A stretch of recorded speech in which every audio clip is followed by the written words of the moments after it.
और पूजन और अर्चन किया। पूछने लगे हैं ईश्वर किस लिए आगमन हुआ है आपका। देव ऋषि नारद कहने लगे हैं देवराज ये बताओ तुम्हारी पूजा हो चुकी है। देवराज इंद्र बोले हाँ भगवान मेरी पूजा हो चुकी है। तो ये बताओ तुम्हारी पूजा कहाँ कहाँ से आई है। देवराज इंद्र कहने लगा हर जगह से आई है भगवान, कोई जगह बाकी नहीं है। देव ऋषि नारद कहने लगे ऐसा करो लिखिया से पूछो, तुम्हारा जो ये लिखिया है उससे पूछो पूजा कहाँ कहाँ से आई है। देवराज इंद्र कहने लगा क्या कोई संदेह है। नारद जी बोले संदेह नहीं पहले पूछो।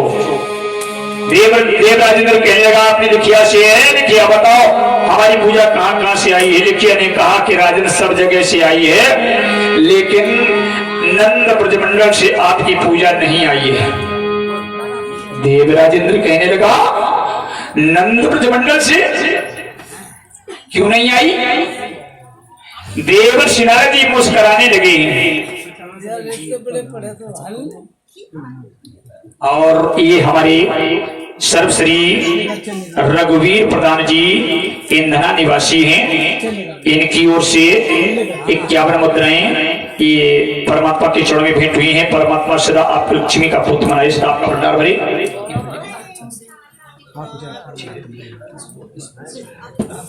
बड़े प्रेम के साथ में आज भक्तों जिस समय ये कहा है देव नारद जी कि राजन आपको अब नंद ब्रजमंडल से पूजा नहीं मिल पाएगी। इंद्र ने पूछा सो ऐसी क्या बात है। तो आज देवर्षि नारद जी कहने लगे हैं कि दो ग्वाले हैं जिनका नाम श्याम और बलराम है। श्याम और बलराम है, उन्होंने तुम्हारी पूजा को भंग करा करके एक पर्वत की पूजा करवाई है। दांतों को पीस करके देवराज ने बोला है उन ग्वालों को अभी पता चल जाएगा आटा डाल का कि मेरी पूजा के बहिष्कार करने का परिणाम क्या है। आज आम मर्तक शाम मर्तक मेघों को बुलाया और देवराजेंद्र कहने लगा है आम मर्तक शाम मर्तक मेघो जाओ जाकर के नंद ब्रजमंडल पर इतनी वर्षा करो कि नंद ब्रजमंडल को पनिया ढार कर दो। आज आम मर्तक शाम मर्तक मेघ चले हैं और देवराजन ने कहा कि इतनी बिजली कड़काना कि दोनों ग्वाले मर जाएगा। क्या बोली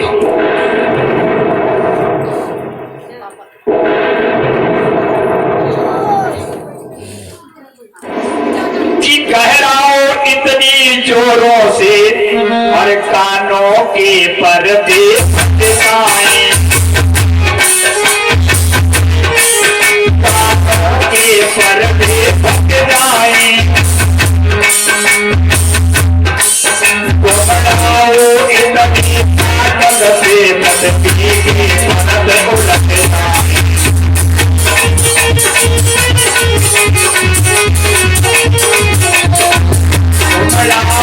इतनी ताकत से कभी के मदद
को चमका कर उस बाल के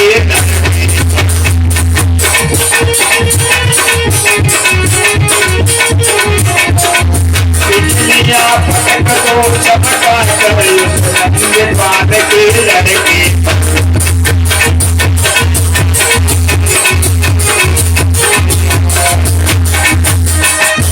आज जिस समय ये कहा आम वर्तक शाम वर्तक मेघों से कि जाओ जाकर के नल मंडल को पनिया धार कर दो,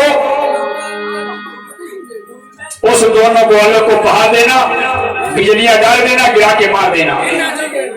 अब तो क्या हुआ है भक्तों, काले काले बादल घिरने लगे, काली काली घटाएं घिरने लगी। आज देखते देखते दिन की रात हो गई। सारे नंद ब्रजमंडल को आज घेर लिया है घटाओं ने और ओम वर्तक शाम वर्तक मेघ घहराने लगे, गड़गड़ाने लगी हैं, वर्षा होने लगी, घनघोर वर्षा हो रही है, ओले पड़ रहे हैं।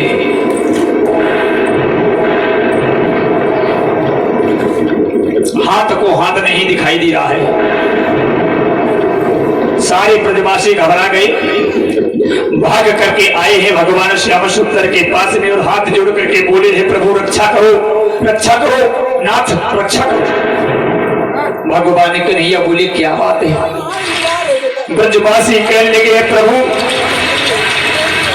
ऐसा मालूम पड़ रहा है मानो प्रलय हो जाएगी, इतनी जोर से जल वर्षा हो रही है, इतनी जोर से ओले गिर रहे हैं, आंधी चल रही है।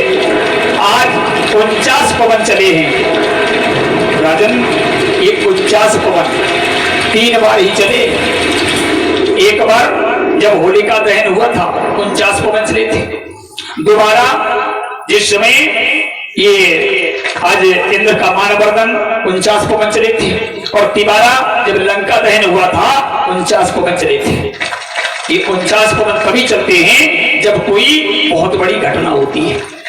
आज देवराज इंद्र कहने लगा जाओ 49 पवन जाकर के नंद ब्रजमंडल को पनिया धार कर दो। तो अब तो हाहाकार मच गया। भगवान कन्हैया के पैर पकड़ लिए और रो करके बोले हैं प्रभु दीवारें फटती जाती हैं। प्रभु समझ में नहीं आ रहा है कि दीवारें फटती जाती हैं, ये छते बैठती जाती है।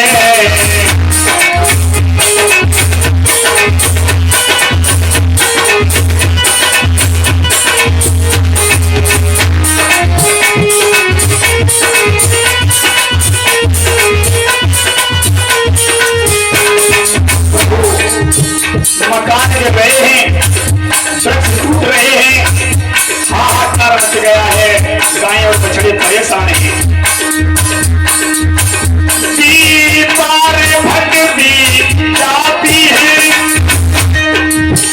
ये छतें बैठती जाती हैं, चर चर कर पेड़ गिर रहे हैं, बर्फ की सिलाएं आती हैं।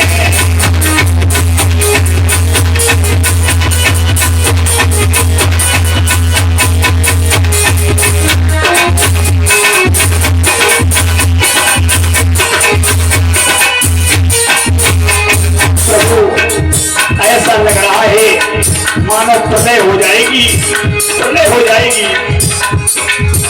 चौपट है खेती बाड़ी सब, ब्रज पर भूचाल आ गया है,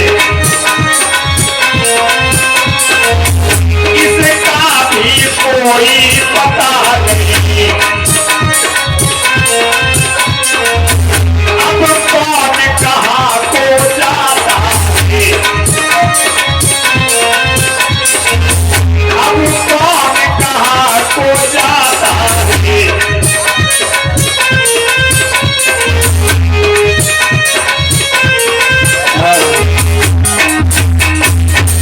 प्रभु बर्फ की सिलाएं गिर रही हैं, ओले गिर रहे हैं, आंधी चल रही है, पानी बरस रहा है, बिजलियां कड़कड़ा रही हैं। ऐसा ऐसा लग रहा है मानो प्रलय हो जाएगी। जल वर्षा होने लगी और 51 मुद्राएं हमारे भैया राम शंकर जी हैं, कल्याणपुर निवासी, इनकी ओर से सब प्रेम घटू है। परमात्मा के चरणों में सदा आपको लक्ष्मी का पुत्र बनाए है। परमात्मा सदा आपका धनसी भंडार भरे। और 51 मुद्राएं हमारे तेज प्रधान जी की ओर से सब प्रेम भेंट हुई है। परमात्मा सदा आपकी मनोकामना पूर्ण करे। बड़ी प्रेम के साथ में आज समझाया। ब्रजवासियों ने परमात्मा कहने लगे अब हम क्या करें। सभी ब्रजवासी बोले हैं भगवान आप ही ने तो उस पर्वत की पूजा करवाई थी, इंद्र की पूजा बंद कराई थी और ये इंद्र का ही कोप है। परमात्मा कहने को तो ये बताओ हमें तुमने द्वीप वाले के खवाए हो तो हमसे कहो। और ये 51 मुद्राएं हमारे सर्वश्री टीटू यादव जी, इनकी ओर से भेंट हुई है। परमात्मा सदा आपकी मनोकामना पूर्ण करे, सदा आपके ऊपर कृपा की वर्षा करता रहे। आज बड़े प्रेम के साथ में जिस समय ये कहा है परमात्मा ने कि पूजा तो अपने गोवर्धन की करवाई है, हमारी थोड़ी करी पूजा जो हमारे 5 बजे चले आए। ब्रजवासी कहने के प्रभु जब महिमा आप ही की है, ये महिमा आप ही की है और आप ही इस महिमा को संभालो। परमात्मा बोले हम कुछ नहीं जानते, हम कुछ नहीं जानते। चलो अगर तुम्हें रक्षा ही करवानी है तो सभी ब्रजवासी अपनी अपनी गाय और बछड़ों को साथ में ले लो, गाय बछड़ों को साथ में ले लो, चलो पर्वत के पास में। आज सभी ने अपने अपने गाय बछड़ों को साथ में लिया और लेकर के गोवर्धन पर्वत के पास में आए हैं। परमात्मा ने कहा एक बार सभी मिलकर के जयकारा लगाओ, बोले गोवर्धन भगवान की। उसी समय परमात्मा ने अपनी बाएं हाथ की कनिष्ठा पर परमात्मा जो है दाएं हाथ की कनिष्ठा पर धारण किया है पर्वत को और सभी ब्रजवासियों से कहा कि आप सब इसके अंदर आ जाओ। अब तो आश्चर्य में पड़ गए हैं। और ये हमारे नन्हा गौतम जी की ओर से 21 मुद्राएं आई हैं परमात्मा के चरणों में। ये भाव जो मैं देख रहा हूँ आपकी इस नगरी का, ये नगरी तो साक्षात ही एक देव नगरी के रूप में जानी जाए वो भी कम है, देव नगरी के रूप में जानी जाए वो भी कम है। परमात्मा सदा आपके ऊपर कृपा की वर्षा करे। बड़ी प्रेम के साथ में आज जिसने पर्वत को उठाया है परमात्मा ने, इधर सभी ब्रजवासी अंदर आ गए हैं। परमात्मा ने कहा शेष नाग से ऐ शेष जाओ इस पर्वत के चारों तरफ 4 दीवारी बना लो, पानी की एक बूंद भी अंदर ना आए। इधर जिस समय परमात्मा पर्वत उठाए हैं सभी ब्रज की गोपियां देख रही हैं, आपस में बातें कर रही हैं। बहन देखो आज पर्वत उठाए हैं। यशोदा ने जैसे देखा मेरा 7 वर्ष का कन्हैया पर्वत उठाए हैं, सभी ग्वाल बालों से कहा अरे ग्वाल बालों तुम्हें शर्म नहीं आ रही है, मेरा छोटा सा बालक पर्वत उठाए, इसके हाथ में दर्द होने लगता है, दर्द होने लगा होगा, इसलिए थोड़ा थोड़ा सहारा दे दो तो मेरे लाल को थोड़ी राहत मिल जाएगी।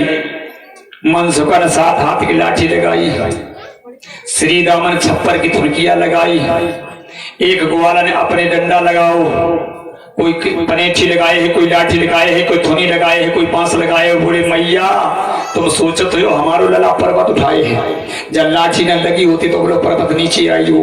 एक बालक बोलो मैया जब धुनकियां न लगी होती तो बोलो पर्वत नीचे आई हो। एक बोलो मैया जब बल्ली न लगाए हुए तो पर्वत नीचे आई हो। आज सभी के अंदर अहंकार समाया हुआ है। परमात्मा ने विचार किया कि हमारे भक्तों के अंदर अहंकार हो गया है, इसलिए आज जैसे उंगली को नीचा किया एकदम से चटर-पटर सब लाठी पटकी टूट गई, चिल्लाने लगे द्वार वाले बचाओ बचाओ बचाओ। परमात्मा ने पुनः उंगली को सीधा किया है। मनसुखा कह लो क्यों रे कन्हैया, जब तूने मेरी लाठी का टोट डाली, मेरी लाठी का टोट डाली। परमात्मा बोले तुम ही तो कह रहे थे कि पर्वत हम उठाए। मनसुखा कहने लगो का तुम उठाए हो। परमात्मा बोले फिर तूने उल्टी बात की है। मनसुखा कहने लगा हम उल्टी नहीं कर रहे हैं, बात सही कह रहे हैं। क्या बोला कन्हैया तू ये घमंड में मत रहना कि हम पर्वत उठाए हैं, अगर तूने पर्वत उठाया है तो हमने पर्वत सहित तुझे उठाया है। भैया देश जी शब्दों पर विचार करो। मनसुखा क्या बोला है कि कन्हैया यदि तूने पर्वत उठाया है तो हमने पर्वत समेत तुझे उठाया है। यहां पर भक्त और भगवान का झगड़ा हो रहा है। भक्त भगवान को कहां बिठाता है कि यही पर मांगो कृपा निकेता और बसहु हृदय सिया अनुज सविता। क्या कहता है भक्त? कहता है कि प्रभु तुम मेरे हृदय में निवास करो। और जब भक्त परमात्मा को हृदय में बिठाए हैं और वही परमात्मा पर्वत उठाए हैं तो भगवान बड़ा हुआ या भक्त? तब तो भक्त बड़ा हुआ है। मनसुखा कह रहा है, वो सही कह रहा है कि कन्हैया अगर तूने पर्वत उठाया तो हमने तुझे पर्वत समेत अपने हृदय में बिठाया है। इसलिए आज परमात्मा मुस्कुराने लगे। आज राधा विशाखा ललिता देख रही हैं और कहने लगी बहन खूब चोरी करी है माखन की तरीक तरी की, चोरी चुप्पा की खवाई आज काम में आई। क्या बोली? चोरी चुप्पा की खवाई आज काम में आई। माताओं से इच्छा ले लो, अपने बालक को भी खिलाने में कसर मत रखना। यदि मालिक कहे कि नमस्ते इंडिया दे आओ तो उसमें से 1-2 लीटर बचाए डाल दीजिए बच्चा के ले। हाँ ना जो डिब्बा वालों पियाए पे बच्चों को डिब्बा कर दियो। हाँ अब तो डिब्बा वालों ले लेते लेकिन वो बेचे ऐसी तो ना पिए जाए। डिब्बा वालों सस्तो पड़ता है। इसलिए याद रखना अपने बालक को खिलाने के लिए चाहे तुम्हें घर से कितना भी सकचाहट, घर से कितना भी कुच्चा करना पड़े, छुपाना पड़े, लेकिन अपने बच्चे को लुका छिपा करके मजबूत बनाओ, तंदुरुस्त बनाओ। यदि तुम्हारा बच्चा खाएगा आहार तो उठाएगा। ये मत समझना कि सब नमस्ते इंडिया डेरी बना पियाओ।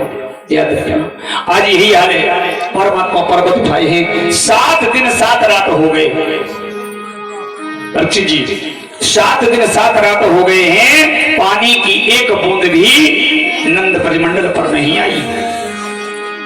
राजा परीक्षित जी को शंका हो गई। कहने लगे कि हे ज्ञान श्रेष्ठ, इतनी जल वर्षा हुई लेकिन 7 दिन 7 रात तक ये जल कहां गया? श्री सुखदेव जी बोले हैं राजन आप बड़े ध्यान से सुने, मैं आपको सारी कथा सुनाता जाऊंगा। एक समय की बात है, मैया पार्वती और भोले बाबा कैलाश शिखर पर बैठे बैठे बातचीत कर रहे थे, आपस में बात कर रहे थे। पार्वती जी ने कहा कि स्वामी सब दुनिया कथा कराऊ थे, भागवत कराऊ थे, यज्ञ कराऊ थे, हवन कराऊ थे, और हम आप कितने अभागे जो एक सत्यनारायण कथा नहीं करवाई पाई। ऐसे हुए हैं जिन्होंने जीवन गुजार दो एक सत्यनारायण कथा नहीं घर में करवाई पाई। पार्वती जी बोली कि हम आप कितने अभागे हो जो एक सत्यनारायण कथा नहीं कराई पाई। स्वामी ऐसा है अगर कथा ना कराई पाओ तो कम से कम 5 ब्राह्मण नहीं भोजन कराई दो। ब्राह्मणों को भोजन कराना भी शुभ होता है। भोले बाबा कहने लगे पार्वती ब्राह्मण को भोजन ना कराओ। बोले काहे? बोले बहुत खा। क्या बोली? बहुत खा। पार्वती जी बोले कितनों खा? बोले इतनों खा। खात खात खात खात खात खात खात खात जब थरिये में लौट जाए जैसे हमारे बैठे। पार्वती जी बोली नाराज मत होना। पार्वती जी बोली ये उल्टी बातें ना करो। जब हम 10 ब्राह्मण को भोजन बनाए तो कैसे कम पड़े? अरे 5 की जगह 10 को बनाएगी, कम पड़े ही नहीं। जाओ 5 ब्राह्मणों को हम कल भोजन करें और तुम कल न्यूति आओ। बोले बाबा कदम मना कर रहे तो मान जाओ, लेकिन तुम मान नहीं रहे। बोले ना हम मने बिल्कुल नहीं। और बाद राज तो 3-8 नारी हट पड़ जाए तो समझ लो अपनी पूरी करके छोड़े। बोले बाबा सोची जब मने नहीं। और पार्वती सवेरे चाय देकर रही पूरी तैयार होने लगी। बोले बाबा सोचने लगे कि तो चलो ब्राह्मण न्यूति हैं। तो जो वहां से चले सबसे पहले इनको कुंभज भगवान मिल गए। अगस्त ऋषि सोची एक ब्राह्मण मिलियो, विचार करने लगे पहले या को खवाया मैं जाए, फिर दूसरों लिवाई जाए, फिर तीसरों लिवाई जाए, 5 खवाई भी बारी बारी से लिवाई जाए। इन अगस्त ही बाबा कई बाबा जी सीताराम। बोले सीताराम सीताराम। भोले बाबा कहने लगे बाबा आज निमंत्रण है तुम्हारा। अगस्त ऋषि बोले हमारो? बोले हाँ। अगस्त ऋषि पेट पे हाथ फेरो, सोचने लगी जिंदगी में पहली बार, इनको आज तक क्यों न्योता करो ही नहीं, विचार कर ले कि जीवन में पहली बार। बोले तो कब चले? भोले बाबा बोले वहीं चलो। अब तो अगस्त ऋषि को लेकर के भोले बाबा पहुंचे हैं कैलाश पर्वत पर, और पार्वती अंदर। अगस्त बाबा के दरवाजे बैठा तो भोले बाबा कहने लगे बाबा आप यहाँ बैठो, हम अंदर देखे अभी चौक में भोजन बनी हो या नहीं बनी हो। जी अंदर पहुंचे, बोले कायदे भी भोजन तैयार है। पार्वती बोली 10 ब्राह्मण को बनाई चुकी, कई दबाई लाए? बोले 1। पार्वती गुस्सा माई बोली देखो एक बार करेंगे भोजन काम सड़े जो तुम में सब खवाई नहीं, तुम पे खवाई नहीं, क्या समझ लो? हमने जब 5 बताया तुम 1 ले लाए। बोले बाबा कहने के देवी काय नाराज हो रही हो, अरे 5 खवाई बे, एक को खवाई दो, तुम्हारा दूसरों ले भाई ने तुम्हारा तीसरा खवाई भी तो 5 ही है। पार्वती कहने तुम्हारे हमेशा उल्टे काम रहा, जब ले भाई जाओ। और बोले बाबा तू जाना था कि पहले इन्हें घबराई ले दूसरों तुझे भाई में तब, हाँ पहले इन्हें खवाई ले। तो आज बाबा से बोले चलो भोजन तैयार? हाँ। अब तो अगस्त ऋषि चले, बड़े प्रेम से हाथ पांव धुलाए, और भोले बाबू संगे हाथ पांव धोई ले। पार्वती सोचे कि हाथ में जाके मैंने धोई ले परसे, और भोले बाबा ने आसन डालो तो अगस्त ऋषि को बिठाओ और संगे अपनों बैठिए। पार्वती विचार करने लगी हम तो सोचे जी पस्से जे संगे बैठिए, बिना कहे बैठिए। भोले बाबा जानत की बेइज्जती का सर नहीं है, इसे हम काय परसे जो हम काय बेइज्जती नहीं कराऊं मैं, ये खुद ही अपनी बेइज्जती कराऊं मैं। पार्वती ने देखो कि जब कोई परसैया नहीं तो बेचारी कर रहा है उठी, तो सबसे पहले पत्तल, 1 पत्तल भोले बाबा का, 1 अगस्त ऋषि के बाद नंबर काय का कुल्लड़। इसके बाद क्या आता है? कचौड़ी। लेकिन एक बात है, परसने का भी कुछ नियम होता है, रसोईया में परसने का नियम होता है। लोग पहले कचौड़ी फिर पूरी फिर सब्जी दी के बाद जल लाते, ये उल्टा नियम है। हमेशा पत्तल के बाद में कुल्लड़ और कुल्लड़ के बाद में जल लाना चाहिए। तुमने जल नहीं परोसो, कचौड़ी सब्जी परस दे, उसने पत्तल धुल भी नहीं पाया, ये नियम नहीं होता है। पहले जल और जल के बाद में सब्जी, और सब्जी के बाद पूरी फिर कचौड़ी, और यमुने की कचौड़ी रख दो, अरे जब सब्जी आए तब कचौड़ी ठंडी हुई, तो इसलिए परोसने का नियम होता है। तो आज पार्वती ने वही किया, कुल्लड़ परोस के जल परोसा, 1 कुल्लड़ में भोले बाबा को जल और 1 कुल्लड़ में अगस्त ऋषि को जल परोसा। तो अगस्त ऋषि विचार करो कि नाश्ता पहलू आई हुआ है, तो इन्हें उठाओ जल पी लो, कुल्लड़ चाटा चाटा। पार्वती विचार करने की जब कोई सो पंडित अब कचौड़ी नहीं आई पाई, तो जाने कुल्लड़ जल ही पी लो। सोचने लगी शायद प्यास हुए, चलो कोई बात नहीं, कचौड़ी 2 की जगह 4 परोसते ले, खाई ले आराम से रे। वैसे तो 2 परोसती, भोले बाबा को 4 मिली गई। अगस्त ऋषि सोची दूसरों नाश्ता आई वो, इन्हें कचौड़ी साफ कर दी, पत्थर चाटा चाटा। पार्वती विचार करने लगी जब कोई सो पंडित है, हाय सब्जी को नंबर नहीं आऊं, 2 पूड़ी नहीं पसंद नहीं, कचौड़ी खाई ली। अब तो इन्हें गुस्सा आई, मारे जिद में वे 10 ब्राह्मण की कचौड़ी सब भाव डरा और सब रोज पलट दो, ले खाई ले बची ले। अब इनने सोची तीसरो नाश्ता हो, जब थोड़ी देर में गुस्सा परोस रही या प्रेम से परोस रही, इनने सारी कचौड़ी साफ कर दी। भोले बाबा 4 के अलावा पचई नहीं मिली, पत्तल चाटा चाटा। अब तो पार्वती को होश उड़ी है, सोचने लगे हाय 10 ब्राह्मण की कचौड़ी किले खाई हो, मर भूखा पंडित है।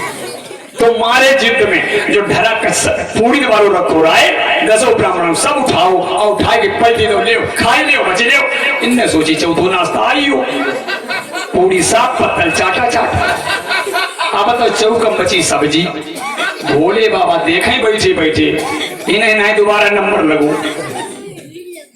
केवल बची सब्जी। पार्वती विचार कर लगे अगर कोई सब्जी ना बची ला जाता तो गई ना, तो मारे जिद में उठाई सब्जी करैया और सबरी पलटी दे, लियो खाई लियो बची लियो।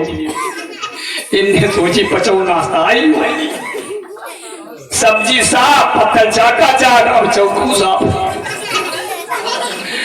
पार्वती सोचे अब का वो चाहिए। अब भोले बाबा अब जो है अगस्त से आसरा लगाए हुए थे कि मैं आइए सब्जी पूरी कुछ, और वहां तो चौके साफ। तो अब जो है इतनी शर्मिंदा हुई गई, इतनी शर्मिंदा हुई गई कि मैयर भाई चौक अब छेद करो। याद रखना भैया, तब से जो छेद करो जा और छेद करो जा दिख दीजिए कब उठा बोले बाबा समझ गए कि बेइज्जती में कसर नहीं। कहने के बाबा उठो। अगस्त ऋषि बोले उठाई। बोले हाँ। अगस्त ऋषि कहने के खवाई नहीं पाओ तो कम से कम पानी तो पियाई दो। बोले बाबा, कहने के बाबा तुमको पानी पिलाना कोई हंसी खेल नहीं है, इसलिए चलो हम तुम्हें गोवर्धन पर्वत पर स्थापित करते हैं। आगे द्वापर में जिस समय इंद्र अपना कोप करेगा, 7 दिन 7 रात तक जल वर्षा करेगा, उस जल को पी करके तुम अपनी प्यास को बुझाना। आज जो भी जल आता है वो सारा अगस्त ऋषि पीते जाते हैं। आज भी आपने देखा होगा कि जिस समय अगस्त तारा का उदय हो जाता है तो वर्षा काल समाप्त हो जाता है कि उआ अगस्त पंथ जल सूखा, सारा का सारा जल पीते जाते हैं। इसलिए 7 दिन 7 रात तक जल वर्षा हुई है, पानी की एक बूंद नंद ब्रह्मांड पर नहीं आई। अंत में आम वर्तक शाम वर्तक मेघ हारी मान गए हैं। जिस समय देवराज इंद्र ने देखा कि नंद ब्रह्मंडल पर पानी की एक बूंद नहीं आई तो नारद जी के पास जाकर के हाथ जोड़ करके बोले, हे ऋषिवर, समझ में नहीं आता है ये कैसा बालक है। मैंने 7 दिन जल वर्षा की है लेकिन एक भी बूंद पानी की नहीं आई। देवराज इंद्र कहने के कब पगले आई गए हो। आज देवर्ष नारद जी कहने लगे हैं कि पगले आए गए हो। अरे तुम्हें नहीं मालूम वो अवतारी है, स्वयं विष्णु के अवतार है। अब तो इंद्र घबरा गया। आज कामधेनु गाय को साथ में लिया, कामधेनु गाय को साथ में लिया, ऐरावत हाथी को लिया और लेकर के आज आया है। गंगा जल से परमात्मा को स्नान कराया और गाय के दूध से परमात्मा का तिलक किया है। तब से परमात्मा का नाम पड़ा है गोविंद। एक नाम पड़ा है गोविंद। बोलिए गोविंद भगवान की। आज देवराज इंद्र स्तुति करता हुआ अपने धाम को चला जाता है। श्री सुखदेव जी बोले, राजन आपने जो प्रश्न किया उसका मैंने सविस्तार वर्णन कर दिया है। बोलिए वृंदावन बिहारी लाल की, तीन सुनभक्तर भगवान की। बड़े प्रेम के साथ में 2 बार प्रभु के नाम का संकीर्तन करें। और आगे बहुत सुंदर प्रसंग लगा हुआ है, राधा माधव। इसके पश्चात में कथा को हम कंस वध तक पहुंचाएंगे। यद्यपि कथा बहुत है लेकिन फिर भी आपको कंस वध तक कथा पहुंचाएंगे। बड़े प्रेम के साथ में सभी भक्त 2 बार प्रभु के नाम का संकीर्तन करेंगे कि प्रभु जी मोरी लागी लगन मत तोड़ना, प्रभु जी मोरी लागी लगन मत तोड़ना।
भगवान की, नीम सुरंदार बिहारी लाल की। इधर धीरे धीरे समय गुजर रहा है। वृंदावन के निकट यमुना के उस पार बरसाना गांव है। बरसाना, जिस गांव में एक बरसभान नाम के द्वंसी रहते हैं, जिनकी धर्म पत्नी का नाम है कीर्ति। इन्हीं के यहां पर राधिका ने अवतार लिया है। धीरे धीरे राधा जब बड़ी हुई है, इधर परमात्मा यमुना के निकट विचरण कर रहे थे, तो वही यमुना के किनारे राधा से भेंट होती है। जिस समय देखा है परमात्मा ने राधा का स्वरूप, तो आज नयनों से नयन मिल गए हैं। जैसे ब्रह्म ने शक्ति को देखा और शक्ति ने ब्रह्म को देखा है, तो आज एक दूसरे से घुल मिल गए। कहने लगे हैं श्याम सुंदर राधे, जी नहीं चाहता है मेरा तुमसे हटने का, इसलिए चलो आप मेरे घर चलो। राधा कहने लगी चलो श्याम। लेकर के आज राधिका को आए हैं। जिस समय घर पर लेके आए हैं, तो यशोदा ने पूछा है बेटा ये बेटी कौन है, तुम्हारे साथ में ये बेटी कौन है? परमात्मा ने कहा मैया, अगर ये लड़की ना होती तो आज तो मैं तुझे न मिलता। मैं तो यमुना के कंदराओं में फंस गया था, ये लड़की ने मुझे रास्ता बताई। क्या बोली कि मैया मैं जमुना तीर गया, मैया मैं जमुना तीर गया, और सब सखा छोड़ कर निकल गए। मैं राह भूल कर भटक गया, और दाऊ भी मुझसे पिछल गए। और ये भोली भाली सी लड़की और पनिया भरने को आई थी, अरे उस महाभयानक जंगल में, और मैया इसने राह बताई थी। मैया हम वहां पर भूल गए रास्ता, ये लड़की मिल गई, मैं इससे रोने लगा तो इसने पता पूछा, हमने पता बता दिया, तो ये तुम्हारे पास तक लेके आई है। आज यशोदा ने उस लड़की को अपनी गोद में बिठा लिया और पूछने लगी है बिटिया तुम्हें कौन, तुम कहाँ रहती हो, तुम कहाँ की रहने वाली हो, तुम्हारे पिता का नाम क्या है, तुम्हारी माँ का नाम क्या है? आज राधा कहने लगी है मैया हमारे आप परिचय पूछ रही हो, तो सुनो भैया क्या बोलिए कि राधा बोली वृषभान पिता जो परसाने में रहते हैं। भैया मेरे पिता का नाम वृषभान है। राधा बोली वृषभान पिता जो परसाने में रहते हैं, और मेरी माँ को नाम कीरति है, और मुझे राधिका कहते हैं।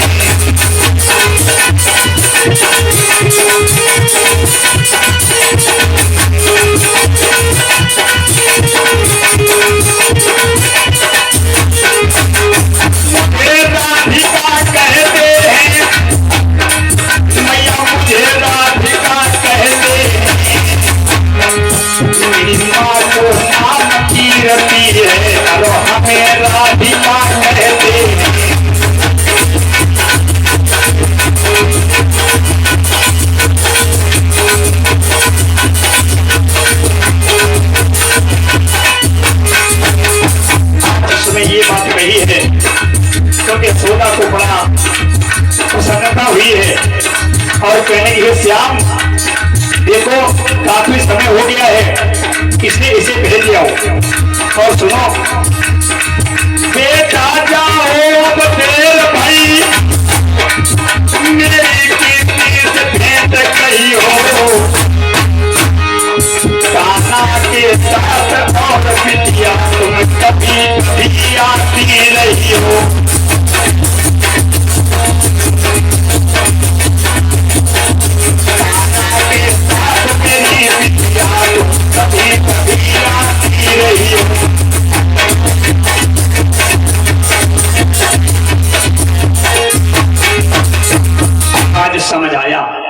बेटी जाओ अपनी मैया से मेरी नमस्ते पहुंचा देना और कह देना कि हमें यशोदा से भेंट हुई थी और यशोदा ने तुम्हें नमस्ते भेजी है। साथ साथ में ये बताओ राधा तुम्हारे भाई कितने हैं?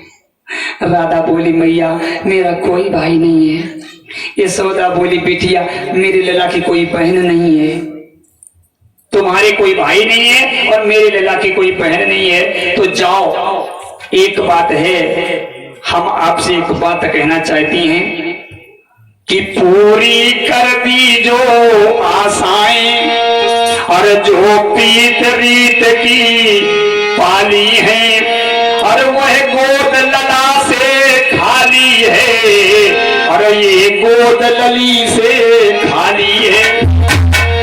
बिटिया हमारी कोई बिटिया नहीं है इसलिए हमें एक बिटिया मिल जाए और उन्हें एक लला मिल जाए। संकेत पूरो ईगो है भैया के संग शादी वालों वो ललस खाली है ललिस खाली सीधा कह दिया तुम मेरे घर आ जाओ और मेरे लला तुम्हारो वहां को दमाद बन जाए। मतलब यूं कहना था कि हमारा और तुम्हारा इनका संबंध हो जाए।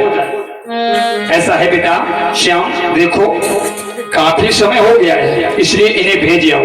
भगवान श्याम सुंदर राधा को लेकर के चले। आज बातें करते जाते हैं बातें करते करते करते करते राधा को यमुना के किनारे पहुंचाया और कहा अब राधे तुम जाओ। राधा बोली अब ऐसा है तुम हमें भेजने आए हो और हम तुम्हें भेजने आए चले। राधा कन्हैया को भेजने आई परमात्मा बोले चलो अब हम तुम्हें भेजने आए चले। ऐसे भेजा बाजी में इनकी शाम हो गई है लेकिन एक दूसरे को छोड़ने की हिम्मत नहीं पड़ रही है। ये दशा जब देखी है ब्रजबालाओं ने ब्रज की गोपियों ने तो आज आपस में काना गुस्सी करने लगी हैं। शीला और इत्यादि सब बहनें कहने की देख बहन भगवान मेरा है श्याम श्याम श्याम सुंदर मेरा है। कोई कहती है मेरा है कोई कहती है मेरा है लेकिन एक कहने लगी है कि अरे बहन अब वो न हमारा है न तुम्हारा है। देख राधा से प्रेम है इसका। एक ने कहा देखो आगे और हर की दीवानी आती है। एक ने कहा क्या कहती हो ये राधा रानी आती है। बहन अब तो राधा से ही उसने प्रेम कर लिया है अब हमारे तुम्हारे साथ प्रेम नहीं कर रहा है। ऐसी बातचीत हो रही है समय गुजर रहा है। एक दिन का जिक्र है राधा का परमात्मा से इतना प्रेम हो गया कि बिना श्याम के दर्शन राधा को चैन नहीं पड़ता है। एक दिन राधा खिरक में थी जैसे ही वो दोहन कर रही थी अचानक भगवान श्याम सुंदर की श्यामरी सूरत के दर्शन हुए। राधा को परछाई से दिखाई दी परमात्मा ने झरोखे से दर्शन दिया और वहां से चले गए। राधा ने जैसे श्याम सुंदर की मोहिनी मूर्त को देखा और देख करके छटपटाने लगी लेकिन वो मूर्ति नहीं दिखाई दी तो राधा खिरक में बेहोश होकर के गिर गई। जब बेहोश होकर के गिर गई कीर्ति को पता चला तो आज अपनी बेटी को उठाने लगी है। उठो उठो उठो बेटी क्या हो गया लेकिन राधा की सांस डकार सब बंद है। जब ये बात देखी है ब्रज की गोपियों ने तो आज हाहाकार मच गया। राधा को क्या हो गया हमें समझ में आता है कि किसी जहरीले सर्प ने काट लिया। कोई कहने का जहरीले सर्प ने नहीं काटा इसे कोई चक्कर है। तो अपनी अपनी जादू दिखाने लगी है। अब तरह तरह से झाड़ा फूकी शुरू है। क्या किया है किले लेकर पानी लोटों में झोंके नीम के डुबो करके काली काली कहने लगी उलटे सीधे हो करके।